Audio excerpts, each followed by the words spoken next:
I was wondering if anybody's ever been given a cross for their pocket. Anybody? It's an idea of having a little cross, only about this big, no bigger than a coin, to carry it in your pocket. At least for men, we carry it, and then every time you put your hand in, it's supposed to remind you of something.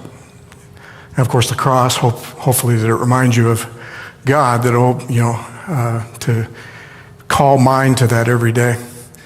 I was given one at a retreat, and I'd never heard the idea before. And the man that gave it to me actually made it. He made it out of amber. It was real nice, real smooth stone. It felt good in your pocket. It really did. And I decided that I would use it the way that I do for any child that I dedicate. I always give something to the father of the child that he could carry in his pocket, that every time he feels it, he could remember to pray for his children. The problem with me, though, was that I found out real quick I only use one pocket. I use it for my keys, and I use it for everything. So every time I pulled my keys out, my cross would go flying somewhere. And by the time I went over to get it, I'd get frustrated and then forget what I was supposed to pray about. And then one day I lost it in the wash and never saw it again. We're not in the middle, but just at the beginning of this series, this study that I wanted to do on the cross. And I began with that whenever I refer, because I'm going to refer to it many times, I thought, as many times as I have to refer to the power of the cross, I should get across to everybody that we're not talking about the cross itself, right? The cross in and of itself has no power. That was our very first lesson. Even if we had the very cross that Jesus hung on right here, it would give us no power. Amen? When we talk about the power of the cross, we're talking about the spiritual transaction that took place on it. Him dying for our sins, our atonement. And the power then to be able to live this life that we no longer deserve out as children of God. That's the power that he gave them, not by the will of flesh and not by men's will, but by the power of God we become his children. That was the first one. And it comes off this verse that I looked at before, and I always start with this one. It says, we proclaim Christ crucified, a stumbling block to Jews and foolishness to Gentiles. This is what I want to get at. Why is this story, this event, how central it is to our lives? Why is it foolishness to the world? And why is it a stumbling block to believers? Because we were told in Revelation that this power, this event, is even shown to us in Revelation. Remember in Revelation 5, they're all around the throne, and there's this scroll there with 7 seals that no one can open, and everyone is very upset about it. In fact, there's weeping. Everybody that's around the throne in heaven is weeping. Every angel, everybody, because there is nobody worthy to open the scroll. And then we were told in verse 5, it says, do not weep. The Lion of the tribe of Judah, the Root of David, has conquered so that he can open the scroll and its 7 seals. So we're told that whoever this Lion of Judah is, he is at least a human because his humanity is confirmed. He has a genealogy. He comes from the tribe of Judah. He descends from David. He's conquered, and he can open the scroll. Because we were told this. They sing a new song. You are worthy to take the scroll and open its seals. For you were what? You were slaughtered. You were slain. And by your blood you ransomed for God's saints from every tribe, language, people, and nation. And then he goes on to say that you made them to be a kingdom of priests serving our God, and they will reign on earth. The Lamb is worthy because he's human and because he was slain. Those are the 2 things that make him worthy. And in doing so, he bought a people from all peoples of the planet.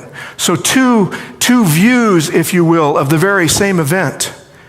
We see Jesus, we see Christ on the cross in bloody, broken agony in this kingdom, the kingdom of the world. It happened here. Yet in the kingdom of heaven, we see him triumphant on the throne. And because of that one bloody, broken, horrible event, he's worthy to take the scroll and to open it. And he was worthy to redeem us. So the kingdom of heaven and the kingdom of earth, the kingdom of the world, they collide at this point. They are always together and intertwined at this point. And the one event that happened in the kingdom of the world, the one event that happened in the kingdom of the world is the only thing that makes him worthy to be the King of Kings and Lord of Lords in heaven. So we live in this paradigm. Two paradigms, if you will. Two paradigms of what victory means. Two paradigms of what power really is. Two paradigms, a way of living life out, either as citizens of the world or citizens of the kingdom of heaven. We're always living out these two paradigms. And that's what Paul is kind of getting at in that verse, because this is the verse before and the verse after here. For Jews demand signs and Greeks desire wisdom. But we proclaim Christ crucified, a stumbling block to Jews, foolishness to Gentiles. But to those who are the called, both Jews and Greeks, Christ, the power and the wisdom of God. Christ crucified. The religious, the church, they demand power. They demand signs. The world demands wisdom. But the world has a standard of wisdom. Paul says Christ is both of those. He is the sign and he is the wisdom. But those of us who are living in the kingdom of the world right now, we see his wisdom in the kingdom of heaven, and we actually might think that it's a little bit what? A little bit foolish. Because it certainly doesn't wash here. And this is the paradigm. See, in this kingdom, this world thinks that the power of Christ is foolishness. And the Bible exposes why. The Bible tells us why this world thinks that event that thinks Christ dying for his children to make them children of his Father, that one event thinks it's foolishness. The Bible tells us why. And I know we all know why. But sometimes we need to be reminded. So how far back do you want to go? How far back do we go to figure out why the love of God is foolishness to the world? Well, it's because of the people that are in charge of the world. By the way, who is in charge of the world? There's only one race in charge of the world. Who are they? It's us, isn't it? Humanity, if you will. Okay? So you can't go back any further than the beginning. Let's go back to the beginning. So God created humankind in his image. In the image of God, he created them. Male and female, he created them. He created humanity. And they were created in his image. I usually go into a whole thing about what his image actually is, but we don't have time today, so I'm just going to say that his image actually is them now being able to be what he has always been. When he makes himself known, he makes himself in community. God only created creatures in order to be truly love. You with me? He can't proclaim to be a God of love and be a God alone by himself. He needs somebody to love. And he needs someone to love him too, in order to be love. So these creatures actually are created in his image. All three of them able to love now, to love each other and to love God.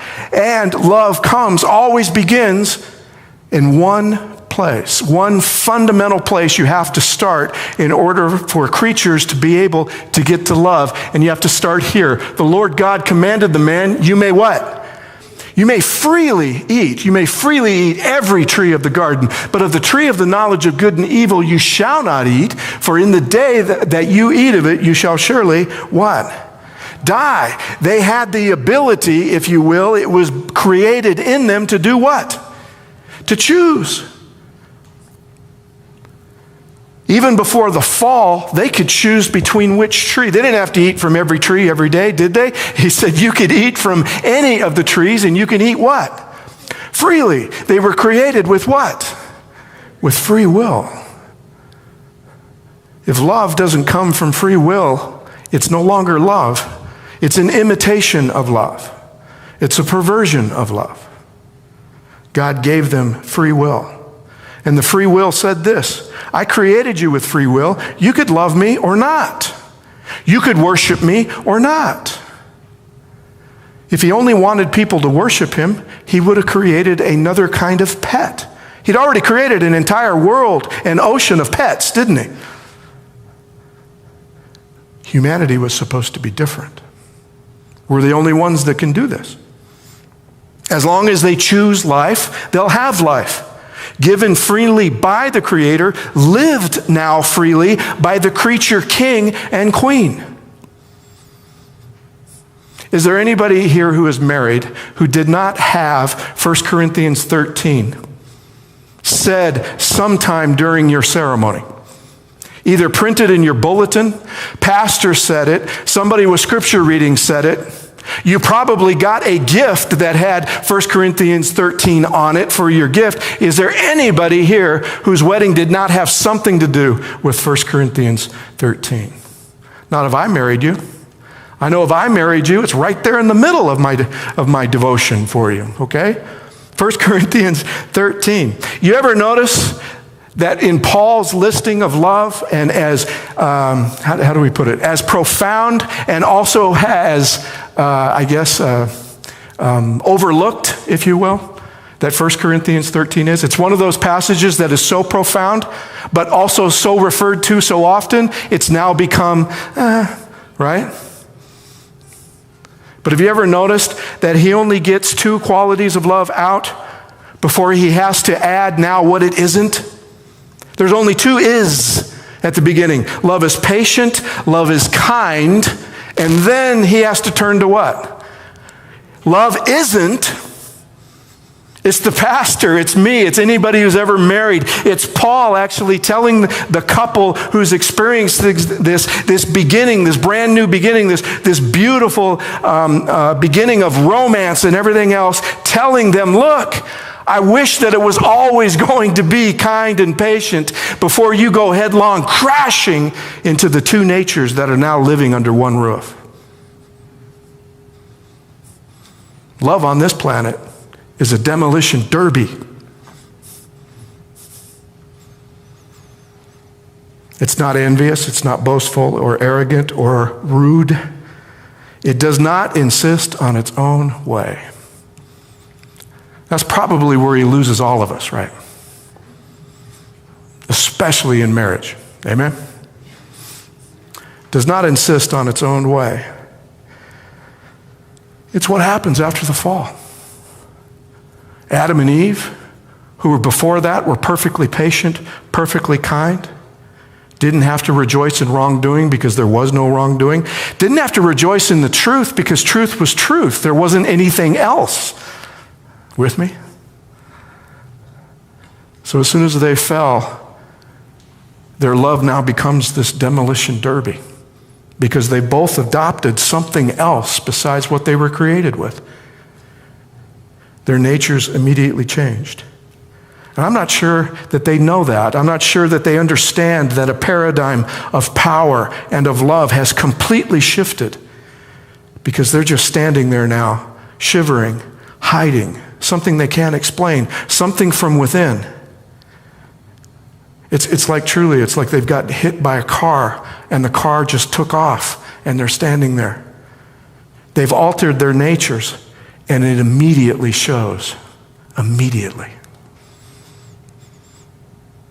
They hide from each other. They can't. We talk about them hiding in the bush from God. It's true. But before they hid from God, they began to hide from each other. They can't trust each other now. God shows up, asked them what happened. It was the woman. It was the snake. They don't notice. They have not noticed, but they are just like the serpent now. They don't trust God and they don't trust each other. When before that, they loved God and they loved each other with all their hearts, with all their soul, with all their mind. Something has changed. The world's paradigm of power is now driven by this inherent mistrust. How did we get this way? We got born. How many here managed to get born? This is what we inherited. This is the doctrine of original sin. It isn't a specific sin. It's not talking about when children grow, they will eventually sin. It's being born into a nature that is inherently selfish. Again, I point out before, I believe as far as little sin is concerned, as far as committing sins is concerned, yes, a baby is innocent. But is a baby innocent of having a selfish nature? No way, no how. There is no more selfish being on the planet than a human baby. Does a baby care how much sleep you got? Does a baby care how much your blouse cost? As he irps on it? Does a baby care how much money you make? No. All the baby knows is that he wants it, and he wants it when? Now. You with me? Innocence about a baby has nothing to do with whether or not the baby has sinned yet or not, but he was born with what? With the same nature as his parents were born of. Who got it from his parents, who got it from his parents, who got it from the original parents. God points it out to them now. This is where we begin, because I'm talking again about how did the paradigm shift? What is now the paradigm of power in the kingdom of the world? It goes back to this because it's completely fueled by this. God now tells them that he has the three actors in the play. He has them all sitting there, and he now tells them what it's going to be like. He points it out. He says, listen, guys, you've changed the rules of the game. You changed the rules of the game. Let me tell you now how it's going to be. It won't be paradise anymore. It won't be heaven anymore. It'll be hell. It'll be hell. He begins with the woman. He says, the woman, I will greatly increase your what? Increase your pain, if you will, in childbearing. In pain you shall bring forth children, yet your desire shall be for your husband, and he shall rule over you. The very first consequence of power changing paradigm. In other words, creatures that have power now with selfish natures, the very first paradigm between them is this. One gender who for the most part has somewhat of a superior or physical advantage over the other one. What do you think is going to happen if you now give that gender a selfish nature? One who's now in it for me. If I'm in it for me and I'm stronger than you, I will eventually begin to use what? Force. Why? Because I have it. See the difference between the selfless and the selfish nature? I believe that Eve, at least Eve, began to try to cover herself up because there was a look in Adam's eye now that she didn't recognize. He's looking at her differently now. She doesn't understand it, but she will, and so will all of her daughters. Even the language of the Bible will bear that out. When you speak of marriage in the Old Testament, when marriage is spoken of, even of the most holiest of men, even of the patriarchs and everything themselves, the language is put there as to how now women are going to be viewed in the marriage covenant. Men no longer meet a woman and then both of them decide and fall in love with each other. Men now see what they want and they take them. And look, you look. Every woman that was matched up with a patriarch was taken from her father or bought from her father.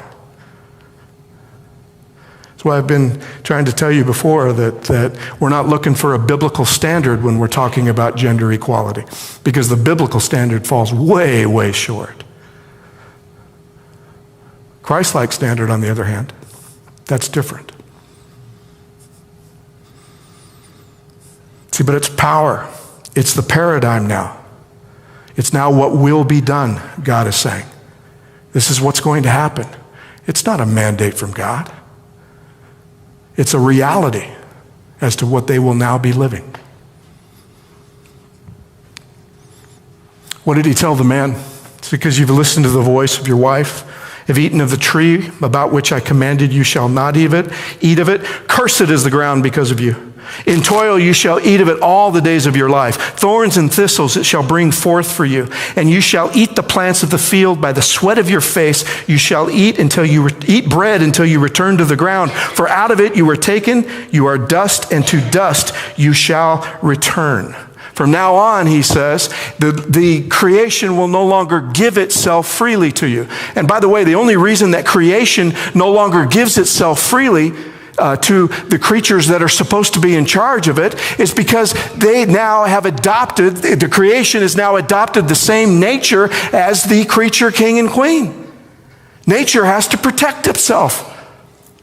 Because if it doesn't, what will they do? Destroy it.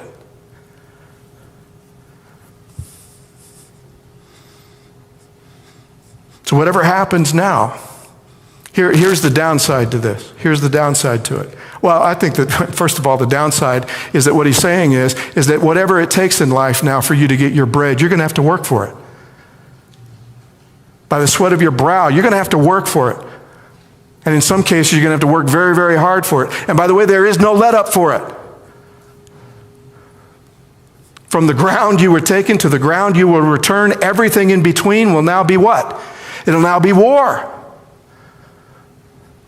But the downside to that, after that, is that we adopt it to be normal. When I say we, I'm talking humanity. We adopt it to be normal. And the scariest thing about this is that all greed will now be justified as long as it was worked for.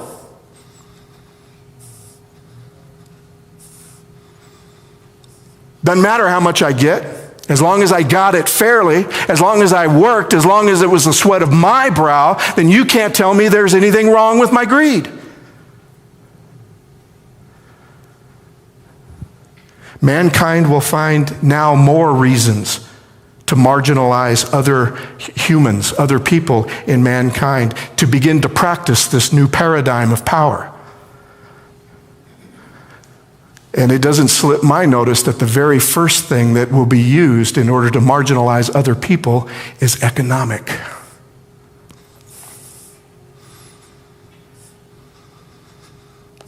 It's the first consequence. Now we will have what? Rich, poor, and everything in between. It has immediate consequences, didn't it?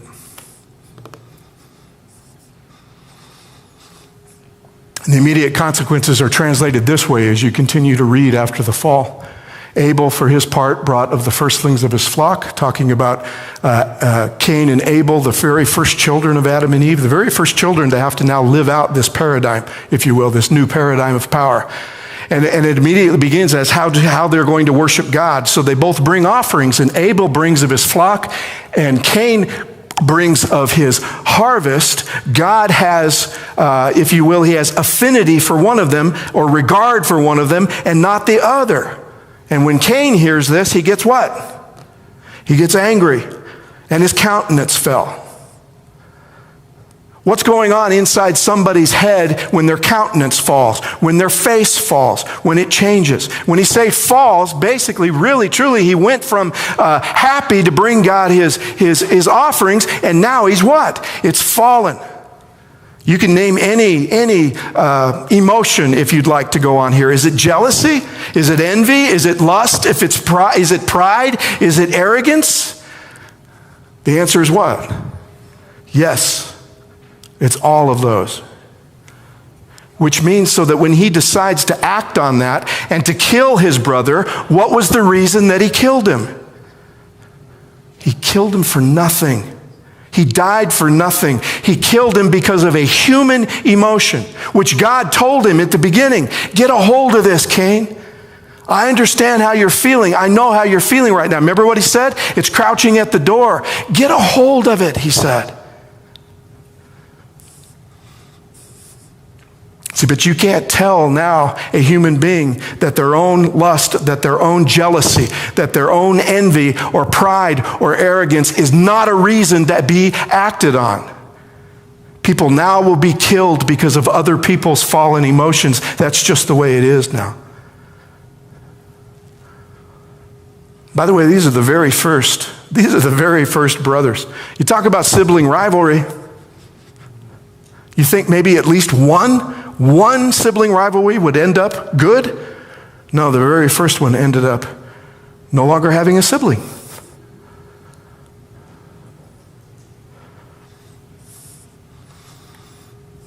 God shows up and he tells Cain, you know what? Can't abide by this, man. Can't abide by it. You can't be a farmer anymore. I'm moving you. I'm removing you from your fields. And Cain says, no. He says, this is too much. The punishment is too much for me to bear. And by the way, if I leave here, if I leave the protection of my father, somebody's going to avenge my brother's death. Right? There's somebody out there who will know who he is. And they'll say, you know what? You had no right to kill your brother.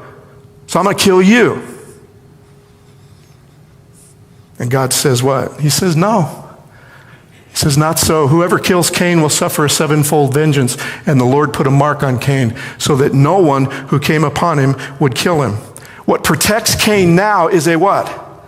A threat. A threat of more power. A threat of more power in this new paradigm of power. It's now fueled by vengeance. Mistrust of God, mistrust of each other. And in order to protect ourselves from that mistrust, vengeance now becomes the idea or the fuel or the main cog in the machine.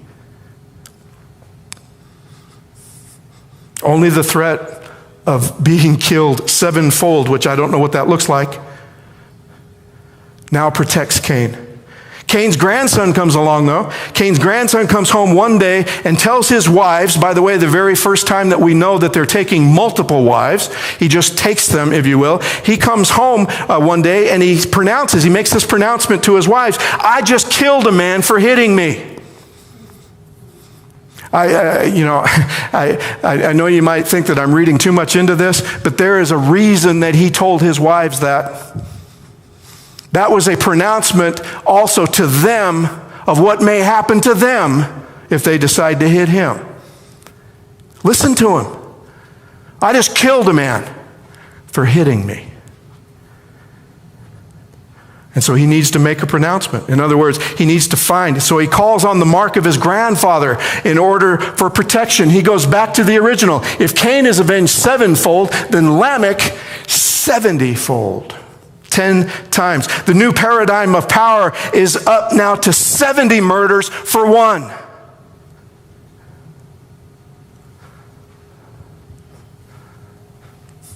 Violence has no end in the toll in this paradigm. Force, coercion, fear, to get people of free will to do what others want or need them or to protect them from in order to do so or to be safe is now humanity's curse. We're born into a planet that we need to be protected from. That's our curse. And the only way we know how to do it is by the rules of the paradigm of power of the very planet in which we live. Eye for an eye. But not in this case. It's 70 eyes for one.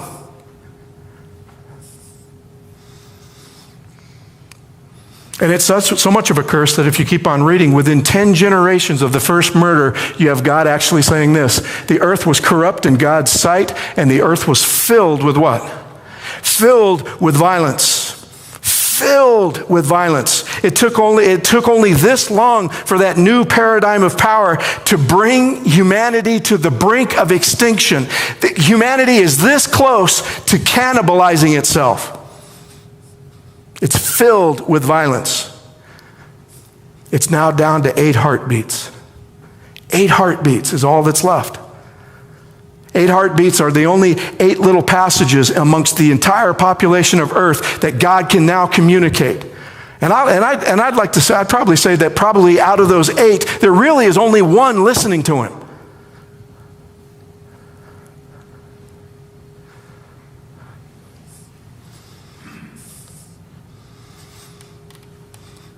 So I know I have a whole study on this too. God's solution to this is the only solution that he's been forced to make. The flood then becomes an act of mercy to buy humanity time. If God does nothing, how long will it take for those 8 heartbeats to be extinguished?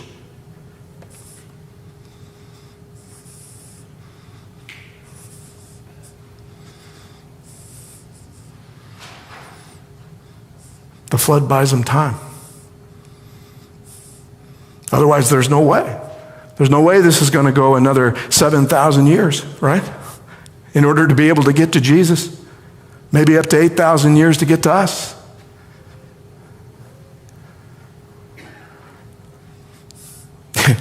And it's extinction brought on by ourselves. It's extinction brought on by humanity and living out this paradigm of power now, if you will. So this will slow that paradigm down now. Maybe enough to get humanity to recognize something. Maybe it gets humanity to be able to examine and question our instincts. Okay, so these are our instincts. This is what my instinct is. Maybe I don't have to act on it. Because I noticed that right after the flood, he comes back with more rules. It's only going to be 120 years. And then he tells them this. And then he tells them, okay, you can eat, but don't eat everything. You know, I mean, he begins to at least show them that there's another way than living out these instincts. Because if you continue to do this, right? And I hope that that's what I'm helping us do today, is to recognize and question our instincts. Because you'll notice that even after God acts, Genesis 10 tells us how the descendants of Noah's son began to settle down around them. You'll notice that after the flood and he begins his covenant with Noah, it's the same covenant that he gave Adam and Eve. He told Adam and Eve to leave the garden and to be what? Fruitful and multiply, fill the earth. He tells Noah's descendants the same thing. Go and do it. Go out. Okay, go out. I like the idea that one of the things that may help them preserve to being able to live to 3 and 4 more other generations is to get the heck away from each other. Right?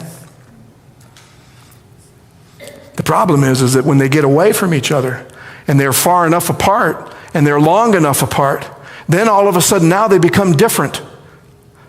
And now all of a sudden I look back and I'll say, wait a minute, Mike, I don't even recognize you anymore, man. Now you're different, okay? And different needs to be distrusted.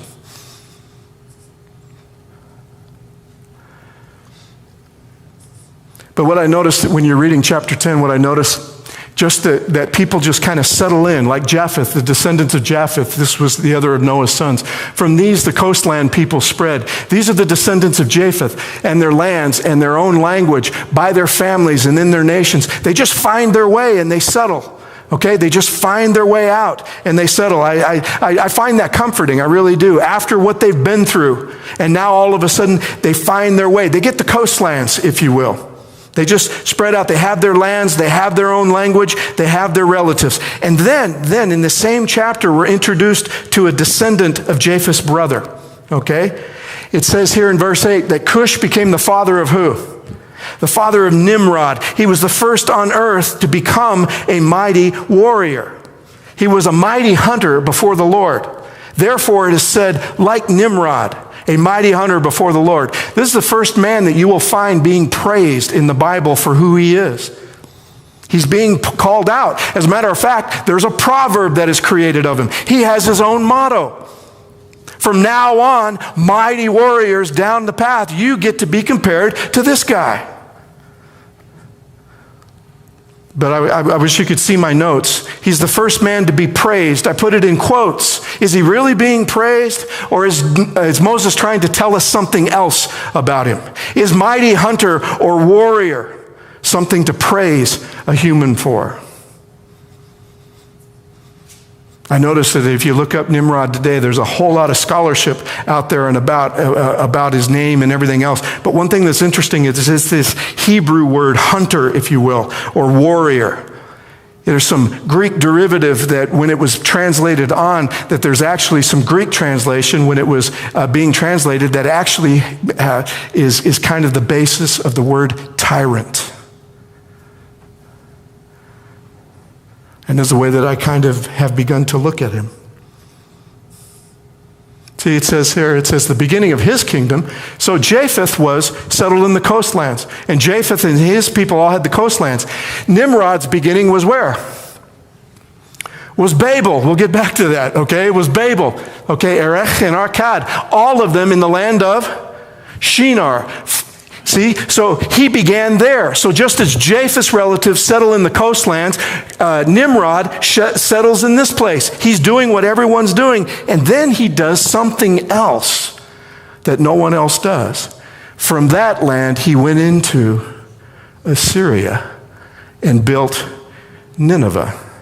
Notice that Assyria already has a name.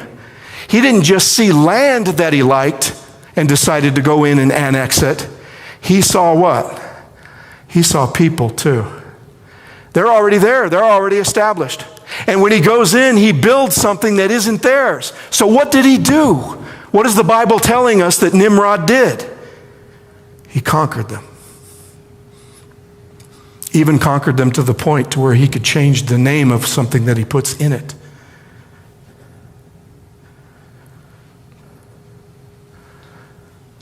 He's the first human after the flood to look at somebody else and go and take what he wants. And he seems to be praised for it.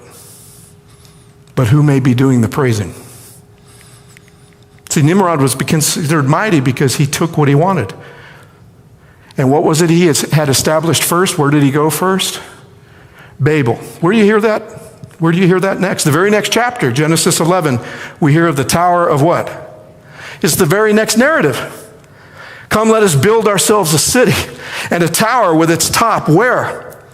All the way into the heavens. Let us make a name for ourselves. Otherwise, we'll be scattered abroad on the face of the whole earth. This is how Nimrod is going to set this down. The tower is in the land that Nimrod established. There's even speculation that the tower was Nimrod's idea. Nimrod may have built the tower himself.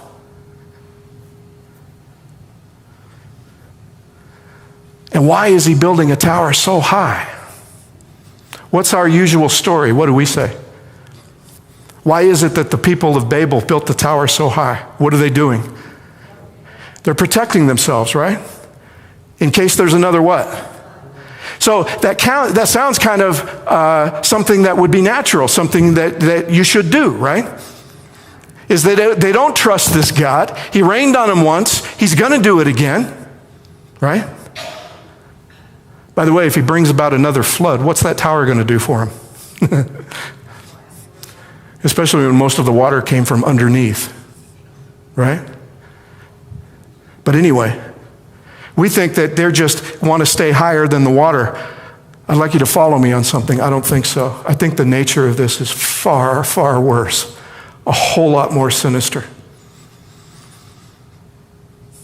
Archaeology in that area around there, quickly found all over these temples of ancient Mesopotamian worship, these circular pyramids called ziggurats. They were everywhere. I'm doing this. They were a lot bigger than this.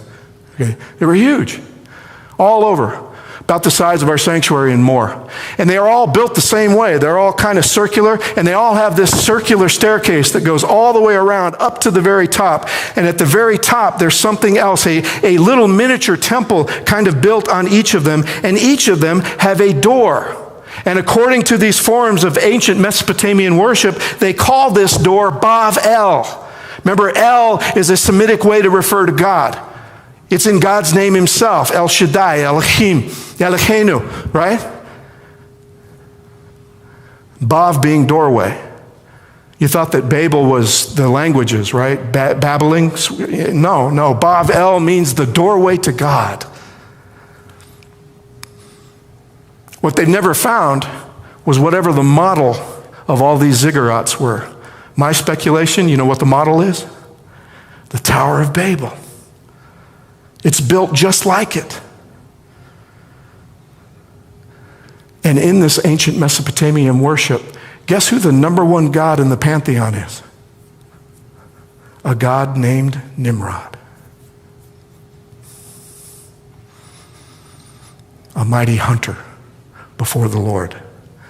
This tower wasn't built to escape the floodwaters.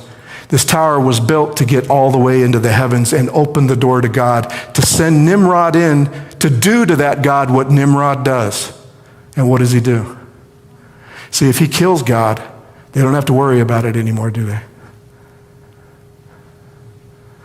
In this new paradigm of power, the man who takes for himself is the one who now is God. This new nature, this new paradigm of power, always finds its solution in the greatest show of force, the greatest show of coercion, the greatest playing on fear.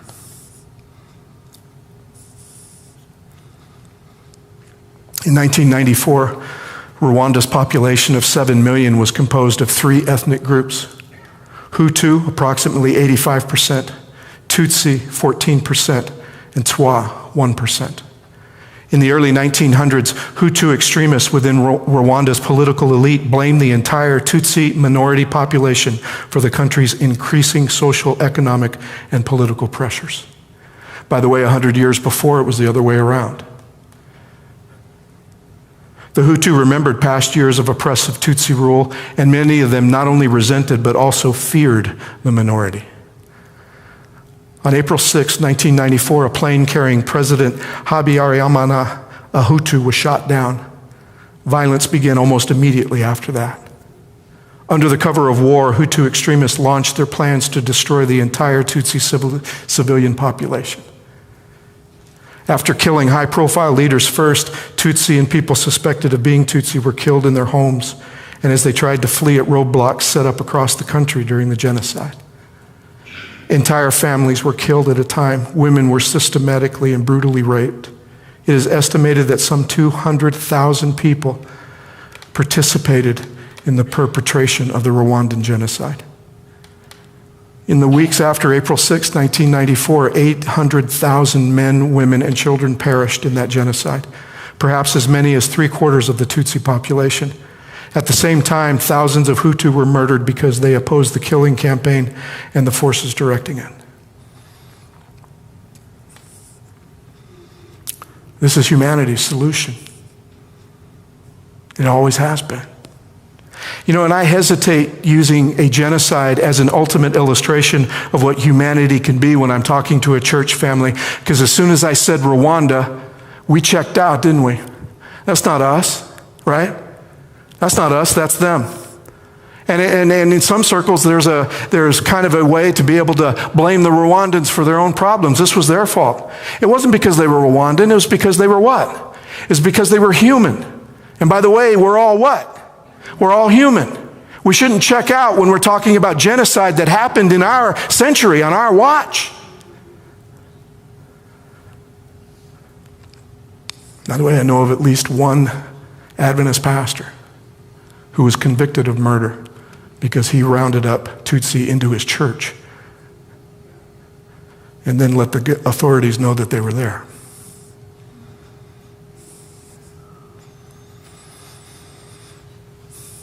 So this isn't a case where we can go, I thank you, O Lord, that I'm not like them. It's been proven.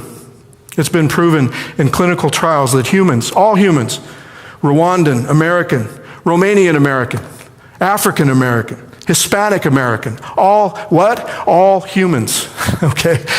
When shown images of perceived enemies, okay? So they've done in clinical trials, they've got them together, they've drawn blood, they've looked at certain levels of things, they're doing MRIs or PET scans as they're watching, and they're being shown images of their perceived enemies getting their punishment. You know what happens to the human brain when we see our enemies getting punishment? We get a shot of dopamine. It's wired into us. We get a shot of dopamine. In other words, we get high on our enemy's punishment. It's who we are. It's how we're wired. I'm not sure if the studies are related, but there are Dutch psychologists, so hopefully to reel this in a little bit. There are Dutch psychologists who wanted to prove this further. So they took various soccer fans, football for you others, but for us it's soccer, okay? Just so we can tell the difference between the two, all right? But they took various soccer fans and they wired their faces. Okay, they hooked them up to electrodes to all of the muscles that made their mouth do this. And what is it what do we call it when our mouth does this? Okay, smile. It usually means we're what? It usually means we're happy. So they wired all of these soccer fans' faces. Okay? And what they did was they showed their favorite team scoring a goal. And guess what happened?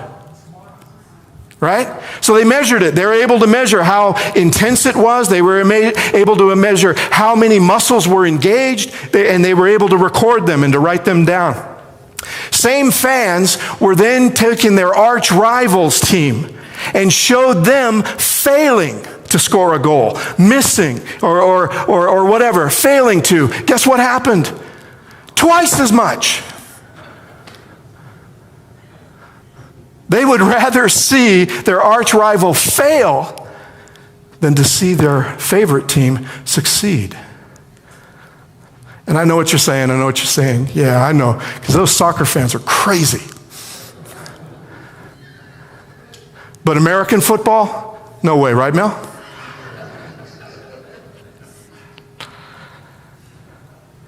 Mel would rather see Michigan lose than Ohio State win. That's what I'm saying here.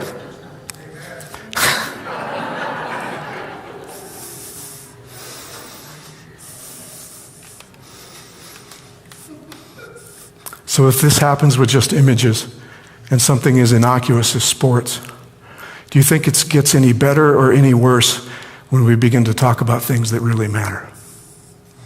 Gender, race, politics, ideologies, countries, cultures.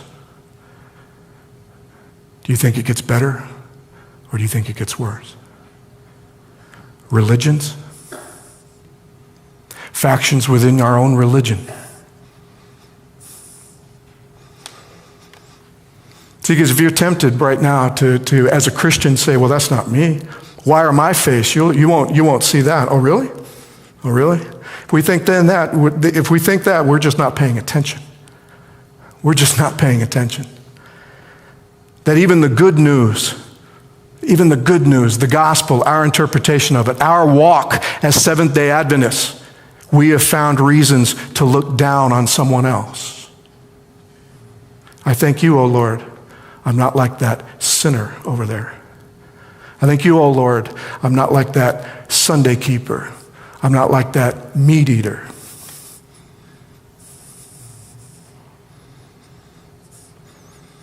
So God's made sure that we've known, to make sure that we can know that for a human race created and born to be free, the paradigm of power of this world never works. Every time that we try to force through fear, force and coercion, even people to do good things or to be good things, does it ever work? Why? Because we were fundamentally created to be free, to decide.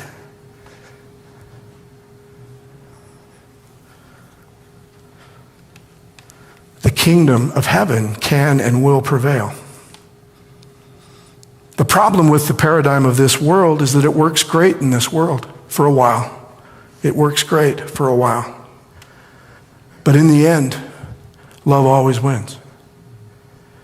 Unfortunately, in the process, which is where we're at now, the intersection of these two kingdoms, waiting for this kingdom to be dissolved, if you will, as Jesus comes and ushers in the kingdom of heaven here.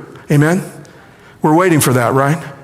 But in the interim, the problem is that right now, between the two paradigms, love looks like a loser. And nobody wants to be on the losing side. See, and that's the thing about living in a time in which we're living. I told you before that one of the things that I felt that had happened in the past, coming on 18, 20 months now, is to be completely derailed. You know, I could preach and I could say that love always looks like it's losing, but now I found more and more often when I'm trying to take the side of love, I'm now on the losing side. And it stinks. And I've given into the temptation to go to the winning side and use the other paradigm of power, I don't know how many times. So I'm not pointing fingers. I'm confessing.